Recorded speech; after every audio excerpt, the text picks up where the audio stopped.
Following a near miss versus Ole Miss, the Sooners cannot miss again. A fourth quarter lead evaporated last Saturday, but with the schedule the Sooners have left, opportunities have not. With 3 top 20 opponents left on the schedule, Oklahoma can still get back into the good graces of the College Football Playoff Committee, but there's no more grace period. From Gaylord Family Oklahoma Memorial Stadium in Norman, this is Sooner Game Day presented by Taco Mayo. Tap the app and save today.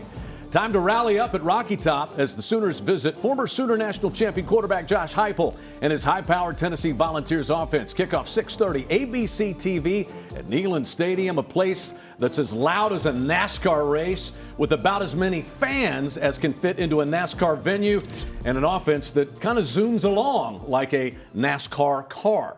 Welcome inside. Great to be alongside my partners, as always, the Butkus and Bednarik award-winning linebacker, national champion at Oklahoma, Teddy Lehman, and the Werfel Trophy winner, academic All-American of the Year and All-American center Gabe Eichert. I'm Chad McKee. And Teddy, you and I were at Rocky Top in 2015 for that rally. You were nervously, I think, waiting in a hotel room, getting ready to play an NFL game the next day.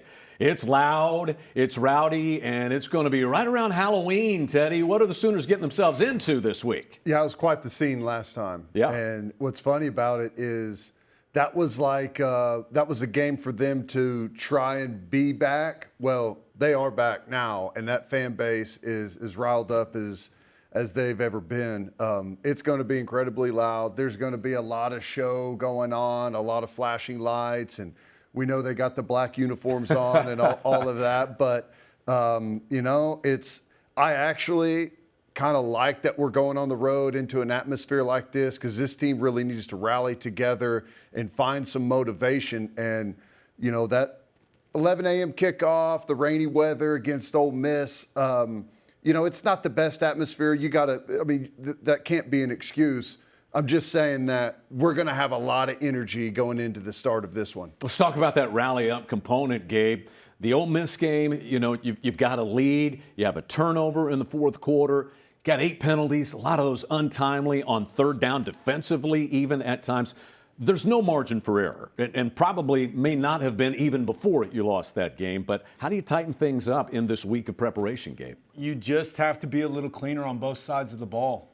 Right, I think it was just a handful of plays defensively, and credit to Trinidad Chambliss. Some of the throws that he made in that game were just fantastic. Yeah. Hey, perfect offense beats great defense. That's just how it is in this sport. But offensively, they left a lot of yards and a lot of points on Owen Field in that game, and everything just has to be more detailed. I think we can get to some better concepts situationally, and then John Mateer has to play at a high level. Yeah. He's got to play at a high level in this game because Tennessee's offense is explosive, it's efficient.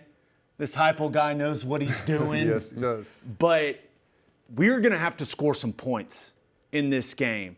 And I expect the defense to play better than they did against Ole Miss, but I also think this is the best offensive line that we've played against, and it may be the best trio at wide receiver that we've played against. So it has to be complementary football. We can't make special teams mistakes. We can't make special teams penalties.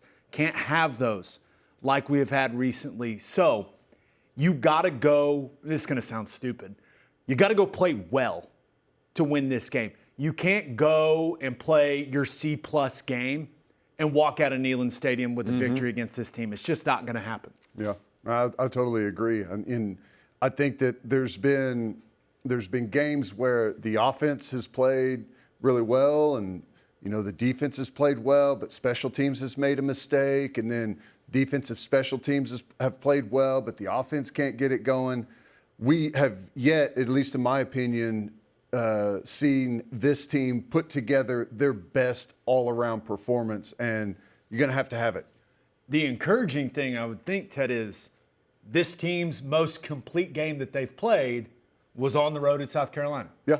Now, this is going to be a completely different animal from an environment perspective, and I think Tennessee's a better team than South Carolina. But hopefully those guys can lean on that and go, hey, we've done this before. We've gone on the road and played well That's what we need tomorrow night. Tennessee, they're in the same boat as the Sooners. Their 2 losses have, though, come to higher-ranked teams. Had that incredible game with Georgia that they lost in overtime. They lost to Alabama as well. No shame there, but they bounced back with a win over Kentucky, Ted, last week. What did you see with Josh Heupel's offense, or what do you continue to see with them? Yeah, they're really good. Gabe mentioned it. The wide receiving core is as good as you'll see in the country. They've got a 6'5" guy on the outside. They've got a lot of speed. They've got 2 really good backs that are physical, that, you know, just like a lot of the backs in the SEC, check every box. They're fast. They're physical. They can run between the tackles. They're good out in space. They get into the passing game. And then the offensive line, I think, is critical. They are really good. They are consistent. You rarely see like crushing mistakes in the run game or in the pass protection. And they got a quarterback that loves to push it down the field. You combine all of that with some tempo as well, it makes for an incredibly difficult matchup for the Sooners. At one point, they were first in the SEC in offense, last in defense. What does the defense look like? Maybe not the NFL guys that they've had in years past, but there's still some fellas. They have taken a step back defensively, especially when you compare it to that group that came to Norman last year was really, really good. And old. But it's weird. When I watch them, I like a lot of their players, especially in the core of the defense. I'm sorry, I'm watching this play. That's the funniest play. It's insane. It's one of my favorite plays of the season. But I like a lot of their players, especially in the core of their defense. I think they're really solid along the defensive line. I think their inside backer play is solid. They've just been banged up and, frankly, not very good in the secondary. Mm-hmm. And that's why, I mean, Kentucky had 476 yards of offense against them, and Kentucky right now is not known as being an offensive juggernaut currently. So they have given up yards and points. Now, I don't think this is a team, especially when you consider what this environment is going to be. I don't think you want to get in a track meet with Tennessee. I don't think that favors us. But I do think if we play clean along the offensive line and John Mateer makes good decisions with the football, I think we can sustain drives against this defense and go and score some points. Second ever visit for the Sooners to Knoxville, 2015, was one for the ages. Butch Jones was the head coach there. Sooners, a dreary first half, but then magic. Baker Mayfield, Sterling On your Shepard, head. double overtime, and then Samaje Perine with the lead block for Baker Mayfield. Perine. How are Mayfield and Shepard doing? This is the magic act, I think. Whoop. That's such Nice. a great Unbelievable. Double overtime victory. Oh, Zach Sanchez picking it off, That was running the the, route for him. That sealed it. I think his 9th career interception, if memory serves, but magical night it was. How are Mayfield and Shepard doing these days? I think pretty good. I'd say the matchup continues to thrive. Still a pretty good partnership for those guys with the Tampa Bay Bucks. Coming up, we're taking a look at the Sooner offense. What can be better? Not necessarily in high gear since John Mateer came back from his thumb surgery. Can they find it on the road in Knoxville? They certainly could stand to do so. We're back on Sooner Game Day, presented by Taco Mayo.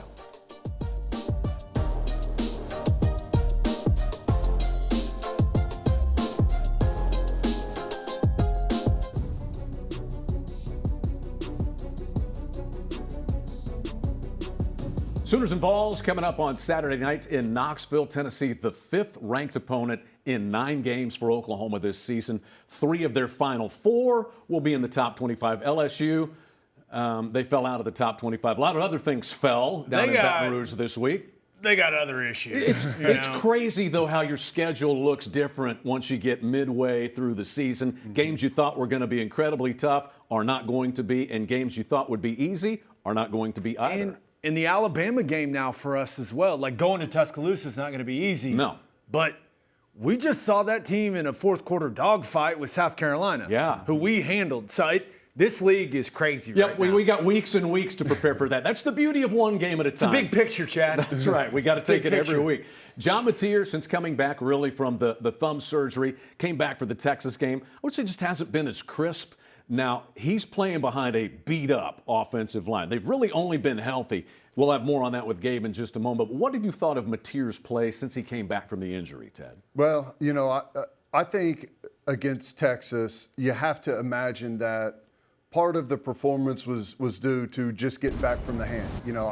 And whether or not he was in pain, I don't know. But I mean, this is a finely tuned machine we're talking about. Whenever you change some things, you have some surgery on a hand, it has to affect you a little bit. And that was a long physical day, and I felt like he really wore down. And since then, I think it maybe has more to do with that loss than it does anything physically, because I'm just not seeing him be as sharp and as fast with the football. My very first impression with Mateer, seeing him in the spring, and then early in the season, once we got underway, was I loved how quick and decisive he was, how fast he got the ball out of his hand, and that seems to have disappeared. He's holding on to it. He's staring things down. There's guys open out there, and he's just reluctant to pull the trigger. Mm-hmm. I don't know what you attribute it to, but it's got to get better this week. Trust it, Gabe? Does that kind of resonate, just that phrase right there? Got to trust it a little more? When I watch him, and I mentioned there was a lot of yards and a lot of points left on the field, and a lot of that was John Mateer just not delivering the football to guys that were running open. I thought Ben Arbuckle did a really nice job of scheming some things open in the passing game, and for whatever reason, the ball just didn't go there. Mm-hmm. That can't happen in this game. And when I watch Mateer, he played so free early in the season. Mm-hmm. And you could see it. Right, just like, hey, I'm out here, let's cut it loose. Everything feels very tight right now from Mateer, and I don't know what to attribute that to, but I'm going to take him for his word. He continues to say his thumb's fine. So that means it's up here. Yeah. It's in between the ears, and whatever he needs to do and this coaching staff needs to do and his teammates need to do to get him back to that confident, free mentality, we need that guy back. So let's get to what teammates potentially can do. Michael Fasusi and Ryan Fogier, they were the first true freshmen to start as a tackle tandem in Oklahoma Sooner football history. That's the first time it's happened, all of these years of football. We've only played football 120 years. I mean, Fabechi Wiwu's the only guy that started every game on the offensive line, Gabe. You got to get past that, though. What specifically does the matchup with Tennessee's defensive front look like this week? I think it's going to be a good one, and this is very different than what we saw in the Ole Miss game. Ole Miss twisted. Xavier Harris, he's going to swim you in the run game. Will Eccles, he's going to swim you. He's going to run around blocks. No. Tennessee is going to line up. They pressure very little. They blitz very little. They line up in what they line up in, and they think they're more physical than you. That's it. This game, at the point of attack for OU's offensive line, is going to be a bar fight. Who's tougher than who? Do you mind that, though, if you're Oklahoma? Isn't that what Sign you want? me up every day of the week. Oh, they're not going to try to trick me and run around. Okay, let's line up. Let's play ball, and that's it. They have a veteran physical defensive line, guys that have played a lot of football. And they're going to line up, do what they do, and challenge the physicality of this offensive line. And we'll see what these boys are made of. Yeah. I'm excited to watch it. I know that. How about Xavier Robinson, Teddy, against Ole Miss last week? His first 100-yard rushing game, his first 2-touchdown rushing game. Given what we just heard Gabe said as well, do you feel like the Sooners will be able to run it successfully? Yeah, I think there's going to be opportunity for that. I love what he brings to the backfield. He's bigger, he's physical, and has a really good ability to see and run through blocks and tacklers. Does a really good job, and I do think that there's going to be some stuff there for us in the run game. I mean, are we going to amass 250 yards on the ground? Probably not, but I do think if we can get past that first level that Gabe was talking about, that defensive line, I think the quality falls apart the further you get away from the football. They've had big tackling issues. So, yeah, I mean, I don't think you have to get cute with it. I think it's going to be pretty straightforward. Can we knock guys off the ball? Can we crease them? Can we run through some tackles? I would love to see us just be able to line up and knock them off the ball and run it efficiently. That, in a perfect world, that's what happens tomorrow night. But I continue to believe this team's best course of action running the ball is to spread teams out. Yep. And one of the reasons I feel very strongly about that in this game is Tennessee's defensive backs have really struggled to tackle in space. So get them in space.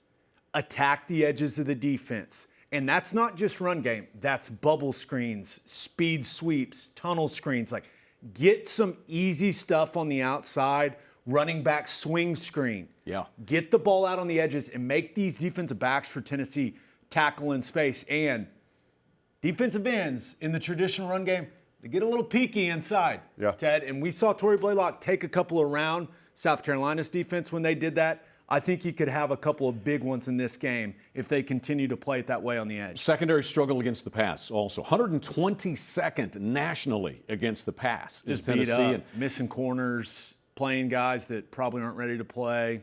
It happens. Take some shots downfield, bubble For screens, sure. those types of things. Think that could be really Test, successful. you have to test that group. That is undoubtedly the weakness of this defense, but you have to run it efficiently to make them play some coverages where you can go attack them in the vertical passing game. If they can sit in a too-high shell all game long because you're not running it well and you're not winning at the point of attack with your offensive line, then it becomes way more difficult to produce those explosive plays in the passing game that you want. Feels like they could regain some confidence in the passing game in this game. Remains to be seen, though.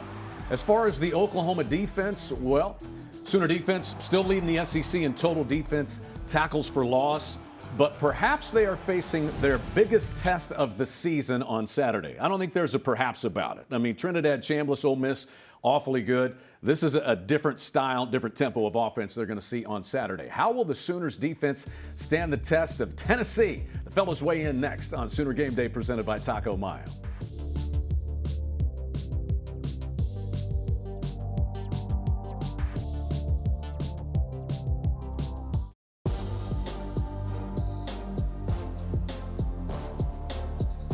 Welcome back into Sooner Game Day presented by Taco Mayo. Oklahoma and Tennessee Saturday night under the lights out in Knoxville. The Vols are going to have the dark mode uniforms, which Gabe is displaying.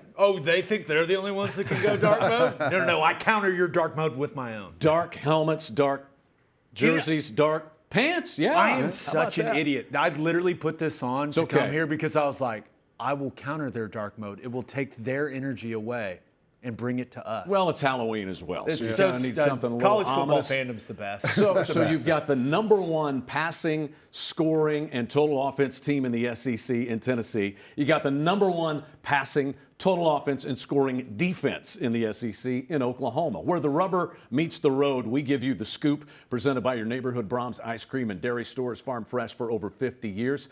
Joey Aguilar, Nico Iamaleava. It was like a quarterback trade between Tennessee and UCLA this offseason. Nico leaves and goes.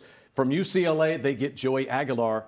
And it seems like maybe they have won this trade or quasi-trade. Look, we're not far off from having trades in college football. It's probably going to happen at some point. But how do you slow this guy and this offense down potentially, Ted? Well, it all starts with the run game. You got to Hype wants to run the football, and we saw that a year ago. He'll call the game in whatever manner he needs in order to win. But they all start with the run game, and they're really good. They've got a good gap scheme game, running the counter and the power stuff on the interior. They'll run the zone stuff. They're really good there all around. But they want to go over the top in the passing game, and Aguilar throws as good of a deep ball as you're going to find in college football. I will say, whenever we look at the numbers and match up our defense against their offense, it looks really tough. And it's going to be. But as good as they are, I like the matchup. When you think about the quarterbacks that we've faced so far, Underwood at Michigan, Jackson Arnold, even Arch at Texas, Sellers, Chambliss, all those guys can run. And they extend plays. They get outside the pocket. They create, they try and get the scramble drill going.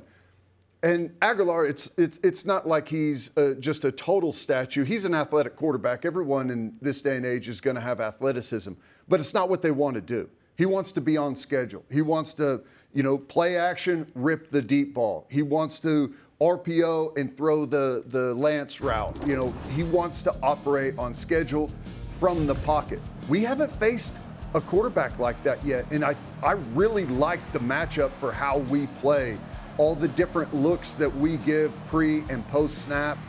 I think that's an advantage for us. I think what Ted is saying is this guy plays within structure, and we are excellent when the other team is playing within structure. Sometimes when things break down for us is when, like a guy like Trinidad Chambliss got out of the structure of the offense and just made some spontaneous things happen.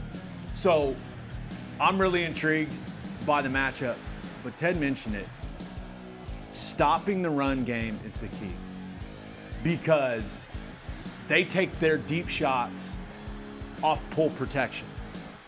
And that is way more effective if they're running their counter plays well. Sure. Yeah. The defense, we will react significantly differently if they're ripping off 5, 6, 7 every time they run counter. Yep. If we're stuffing them, then that becomes way less effective.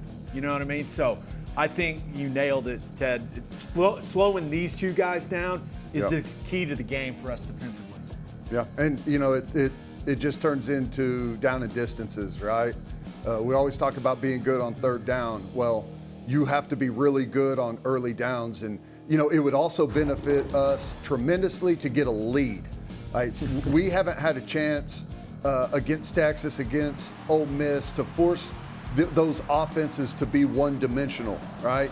And if we can stop the run, put them in third and long with the lead, you know exactly what's coming, and there's no one better at scheming up for that than Brent Venables. Got to get that guy on the ground. Deshaun Bishop has been really good at breaking tackles. He's extremely physical.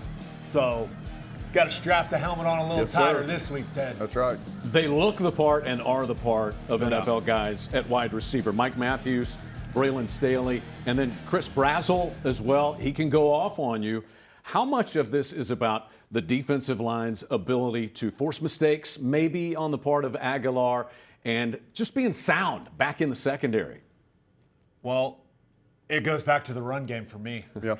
I'm trying to take you to wide receivers and quarterbacks. But you guys you in your have old to school understand, football. I played for the guy. Exactly. He wants to run the ball. Now, he wants to air it out, but the key is staying on schedule and getting in the right situations to where you can take your shots down the field. The thing about what they do from a deep ball perspective is that ball's gone quick. Yep. Our Mason Thomas isn't going to be able to go destroy Joey Aguilar when he's throwing it in 2 seconds. That's really, really difficult, especially they got 2 really good tackles. Undoubtedly the best tandem at tackle that we've played this season. So it's more on the back end of our defense in my mind. Those guys have to play with great eyes, great feet, and they're going to be challenged. And when the ball comes your way, you got to turn and find the football because it's coming. The deep shots are coming. But with the way that they scheme some of their deep balls up, like, it's really hard to get a quick pass rush with how quickly the ball's gone. Yeah, and you know, the deep stuff that they want to push it down the field for multiple reasons, and our corners have to be really good because they're going to test you. It's a risk-free throw typically. I mean, you just don't see a lot of interceptions on those deeper balls. But what you do see is a lot of pass interferences, a lot of turnaround, try and find the football, get lost, the guy catches it and goes and scores a touchdown. So they're going to try that a lot. But, you know, us old guys, stop the run, get into a coverage where you've got safeties over the top on both sides of the field, and you'll be able to eliminate a lot of that, force it underneath. Aguilar will stand there and take it straight in the chest. Yeah. Also, he plays the position with toughness. I think our best opportunity to disrupt him and get him on the ground, rack up some sacks, is when they're running that pull protection. They're pulling the backside guard. He's protecting the edge. They're sliding the rest of the line and gap protecting. We've got some slide beaters that are really, really good. And if we get an offensive guard pulling and he's one-on-one with our Mason Thomas on the edge, game over. Sign me up. Yeah, game over. But I think that concept in particular is where we we can get after him a little bit because he does want to hold it and let those wide receivers get down the field on that concept. How about My Pleasure presented by Chick-fil-A? Download the Chick-fil-A app and order all your favorites ahead of time. What would give you the most pleasure other than your ears not ringing when you get out of Neyland Stadium, Teddy? If we can outrush them, I think that's going to be critical. And obviously, yards and points come with that. But the most important thing is we need to keep their offense on the sideline. We need to possess the football. We got stomped in time of possession against Texas. We got stomped in time of possession against Ole Miss. We need to possess the football. We need methodical drives. And, that's how you wear a football team down. And our defense needs a chance to stay rested. And they come out and they can go after it way more. They played 90-some snaps against Ole Miss. You can't spot offenses like Tennessee and Ole Miss 20, 25 extra plays in a football game. It's just, you're going to lose the math battle really quickly. How about you, Gabe? I've gone back and forth between TO margin and time of possession. Yeah.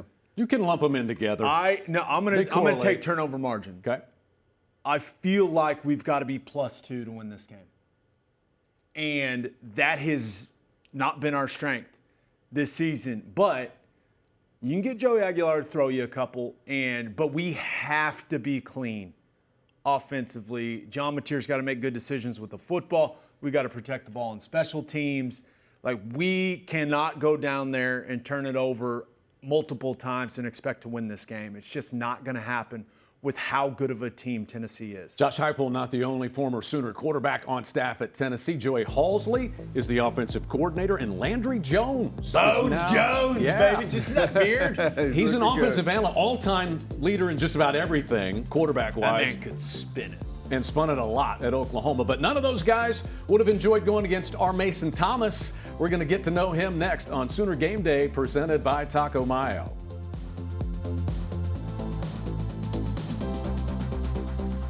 Being chased by Grayson Hall. Back up, under pressure. They got him. They got him. Our Mason Thomas. I think ultimately coming back was the best thing for me and for my family. Obviously we want to win more.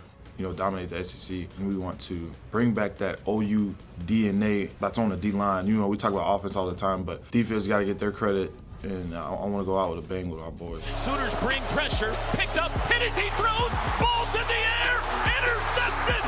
Milroe got smashed. But I feel like I could do more for my team and to win us games. And I got a lot of things I can work on, especially with just my run game or my tool belt for my pass rush. I can use a little bit more moves to get to the quarterback.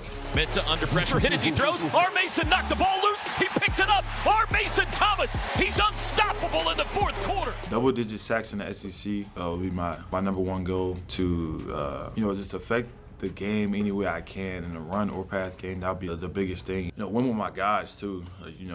Deep run in the playoffs. The ultimate goal is a national championship. Also getting my degree too. I don't have to take classes while I'm training for the combine or anything like that. So I'm planning to graduate this fall. So after that, it'll be a bittersweet moment that I'm done with college, but on to the next. Under pressure, and he's sacked.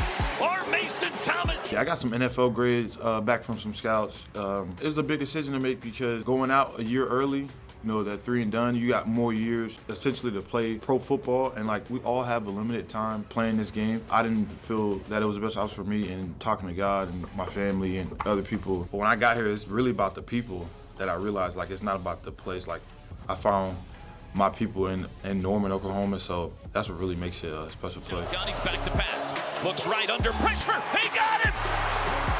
R. Mason Thomas got him. A sack back at the 39. A finisher, a closer. That's how Brent Venables described our Mason Thomas coming into the season. He has been. Teddy, though, what's his total impact on the defense? We can look at the sacks, tackles for loss. He's got 8.5 of those. What's the total impact? Well, he's a leader for that group as well, and that's a factor. And, you heard him talking about, getting better and more physical and working on his technique in the run game. And I think we've seen that this year. He's done a lot of really good stuff. His pad level is really good.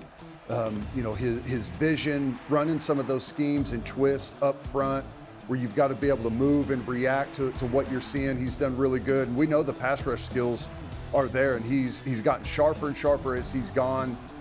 Really good off the edge. Bull rush there. He can push. He can beat you with speed. He's got a good counter. He does a really good job, in the twist schemes that we do, playing together as a rush, as an entire defensive line. I think he's had a really good year. Taylor Wine has really emerged this year. David Stone's had a great year. Grayson Halton. I mean, how about this group as a whole, the defensive line, Gabe? They've been really solid, and they need to be great tomorrow night. This Tennessee offensive line is the best that they've seen, and they're going to challenge the physicality of that group as a whole. I cannot wait to watch this matchup. I don't know. I think Tennessee is in the conversation for the best offensive line in the SEC, A&M in that conversation as well. But I think everyone pretty much agrees that OU's defensive line is the best in the conference, and it's strength on strength.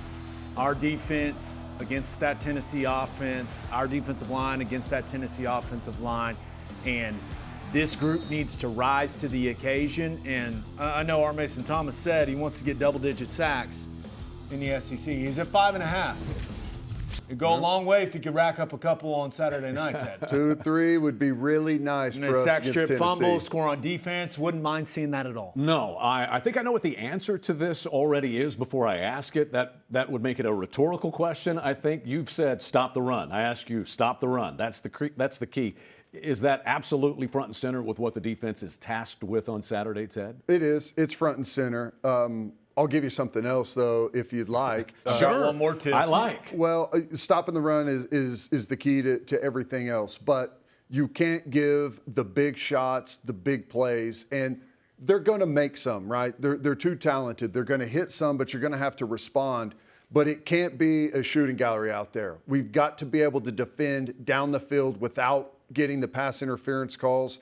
It's going to be a big challenge on our corners and safeties. I think red zone defense will be huge in this game for both teams. I think the defense that's the best in the red zone, that can force more field goal attempts, that's going to play a huge role in this game. They're going to connect on some big plays. You can't let them be touchdowns. You got to get them on the ground, make them snap it again. Oklahoma is one of the few teams in the country that has scored on every trip they've had into the red zone offensively this year. Up next, another week, another high-profile coach fired in the SEC, and this one directly impacts the Sooners' future schedule. Taking it on next on Sooner Game Day, presented by Taco Mayo. Thank you to our cornerstone television partners, OU Health, OG&E, Fowler Auto Group, and Coca-Cola. Sooner Game Day is presented by Bud Light. Easy to drink, easy to enjoy. Riverwind Casino, the official entertainment destination of OU Athletics.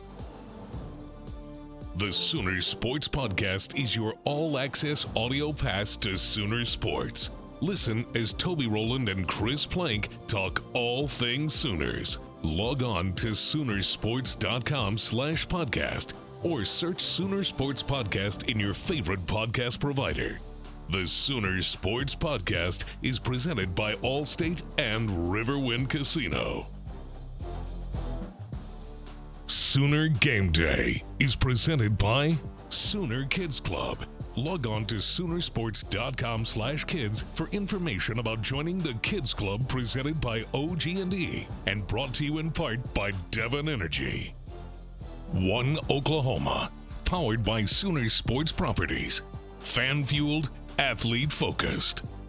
OU's 2025 football games are available on Ritmo 96.5 FM in Oklahoma City and 101.5 FM El Patron in Tulsa, as well as on these stations' websites. Each OU Spanish broadcast will feature a 30-minute pregame show and a 15-minute postgame show. Taking a little look around the world of college football this week, our NCAA update is presented by Taco Mayo. Tap the app and save today. LSU's not saving. $53 million. to fire Brian Kelly midway through the season. And we'll have the first college football playoff rankings coming out on Tuesday. How much interest do you have in that, Teddy? I mean, I'm interested. Sure. See where we stand, see what the landscape looks like. It's pretty wild out there right now whenever you look at some of the teams that are in the fight. Indiana, Georgia Tech, some of these teams that you wouldn't have a couple of years ago expected to be up there in the tops of those rankings. Rankings are interesting, but they mean nothing until we get to the wire, and the committee's got their hands full. They just do. Too many teams, 1 loss, 2 losses, who knows what it'll look like. Let's take a look at our Pick'em scoreboard. Time to get into picking some games this week. Pick'em scoreboard and our picks are presented by Riverwind. It's always a good time. I feel like it's been kind of a stuck in the mud type of a year for us. Nobody's had a perfect week. State. So close. Man, Texas has survived. State. Texas survived in the last couple of weeks. It was a near perfect week, though, for you, Gabe. How'd that LSU pick go for y'all? Horribly. Well, it went good for the first half. That's but true. The second half, They were winning at halftime. I apologize, A&M. You are That should have for real. been 5 for 5, Mississippi State. Finish the job, boys. Speaking of them, Texas survived them. They've survived the last 2 weeks. They've got Vanderbilt. What a win it could be for Diego Pavia. And Arch Manning is in concussion protocol. I'm taking Vanderbilt in this game, boys. How about you, Gabe? The line is suspicious. Uh-oh. It's suspicious, man. I don't understand it. I'm taking Vanderbilt because they're the better football team. But clearly something is up. Matthew Caldwell's solid, but do I expect him to go out there and light the Vandy defense up? I do not. Give me Pavia. I'm not betting against Pavia. No chance. Give me Vandy. I think Vanderbilt is the better football team. Everything that I have seen leads me to believe that Vanderbilt wins this game.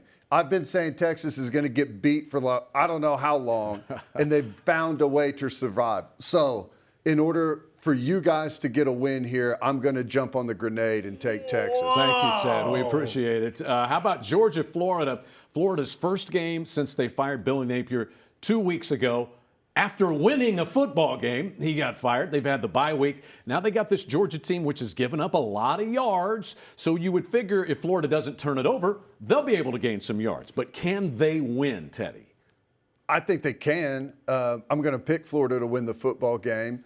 I don't have much to back it up. Slip that. I got to make some moves here late. We're coming. This is Taking the stretch some risks. run. I like that. I like that. Everything tells you that Georgia goes out there and kills Florida, and they probably will. They're the better football team, but Florida's got some really good athletes. I'm interested to see if they get that one game burst that you see sometimes whenever a coach has been let go. They've had a bye week. They're going to change some things up. They'll have a little bit of an element surprise before Georgia figures out what exactly they're doing. So I'm taking the risk. I think Florida, there's not some huge talent gap between these two rosters. Florida's got a lot of good players. They got a lot of explosive players offensively, but neutral site game, I feel like I know more about what I'm going to get from Georgia. Give me the Dogs. Agreed. As Kirby Smart says, you can't kill us. Georgia's found ways to win. Florida has found ways to lose. I'm taking the team that finds ways to win games.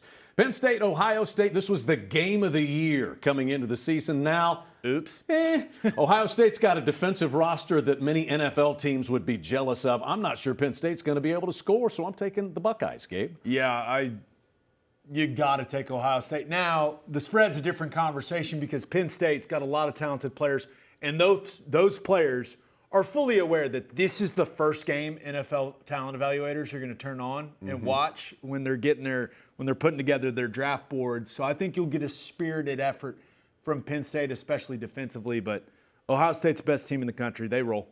I said I'm going to be risky this week. No chance. I'm just kidding. No. Ohio State, I think it's going to be an absolute beatdown. Texas Tech, Kansas About to State. admit you to. Disappointing season for Kansas State. Got off to a tough start. Texas Tech's good, but they've had injuries on the defensive line and to their quarterback, Baron Morton. This feels like an upset spot for Kansas State, but I can't pick it. Ted, who you got? Because I'm taking Texas Tech. I'm taking Kansas State. Okay. Dang it. I thought I was going to be alone there. They're starting to get it together. They're rolling a little bit. It's been quiet for them under the radar, but they're starting to play some better football. And Tech, it just kind of feels like maybe they're falling apart to some degree. Still really good football team. Think it's going to be a close game, but I'm taking the home team. I thought I was going to be alone picking Kansas State, so now I'm going to flip. Give me Texas Tech, even though Kansas State has figured some things out. I do think Tech is the more talented roster, and I think they're able to get it done. I think it's going to be close, though. Yeah. USC and Nebraska, because we had to pick another game. No, seriously, these teams trying to stay in the hunt to play in the Big Ten championship game. Matt Rule just got himself a contract extension this week. Gabe, who you taking? Give me Nebraska? Yeah.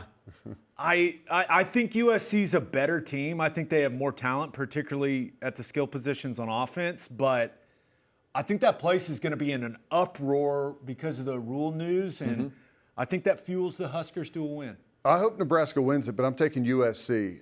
It's a smart choice. I still haven't seen enough from Nebraska. I mean, there's flashes, but it still looks like the team that loses the big close game, you know? Yeah. So give me USC. I agree with you. I'm taking USC. It would be a coin flip if any of us still carried coins around with us, which we don't anymore. What's a coin? Exactly. Pennies, those are certainly gone. Nobody has a quarter in their pocket, or I my kids would have ever flip it. seen change. Yeah. No, that's not true. I give my son 75 cents to go get popcorn at school. Cheapskate, give that kid $1. No, Come on, it Dad. has to be exact change. Okay, good Yeah, point. whoa, yeah. Then he'd have to roll around with change in his pocket. We don't want that. Mr. Judgmental over This here. one, whose kids are all out of the house now, doesn't have to worry about it. We will have our hot takes next and also look back at Sooners in the NFL. We saw Samaje Perine a moment ago from that big 2015 Sooner win in Knoxville. We're going to see him again when we come back on Sooner Game Day, presented by Taco Mayo. Sooner Game Day is presented by Air Comfort Solutions. Your total home solution for plumbing, heating, air conditioning, and electrical. Make the winning call today. Coca-Cola. Fan work is thirsty work. Enjoy a Coca-Cola. OG&E. We energize life. OU Fan Shop. The best place to gear up for game day is shop.soonersports.com. OU Health. Never done and never outdone.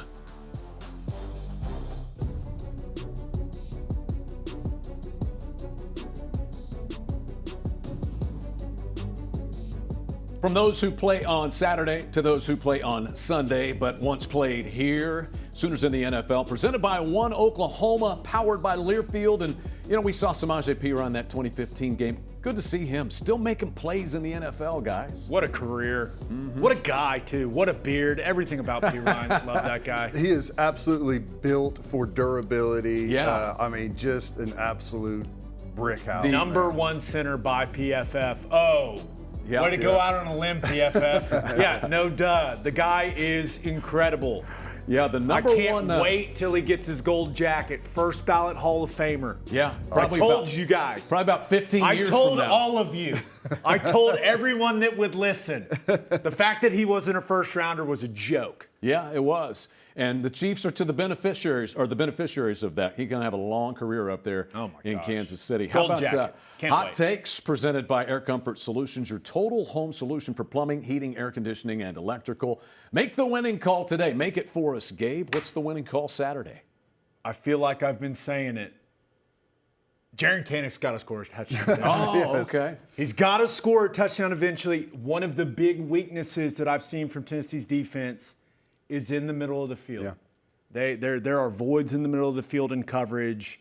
Canick has been that guy for us. Give me a Jaron Canick touchdown in the middle of the field. Tight end TD. How about I you, like Ted? it. If we win, I think there's a real good chance this happen. Mateer, more passing yards than Aguilar. Okay. Whoa! That's the matchup everybody's going to have under the microscope, as we will. 6:30 ABC Saturday night. It's the Sooners and Vols. For Gabe Eichert and Teddy Lehman, I'm Chad McKee. See you next week on Sooner Game Day, presented by Taco Mayo.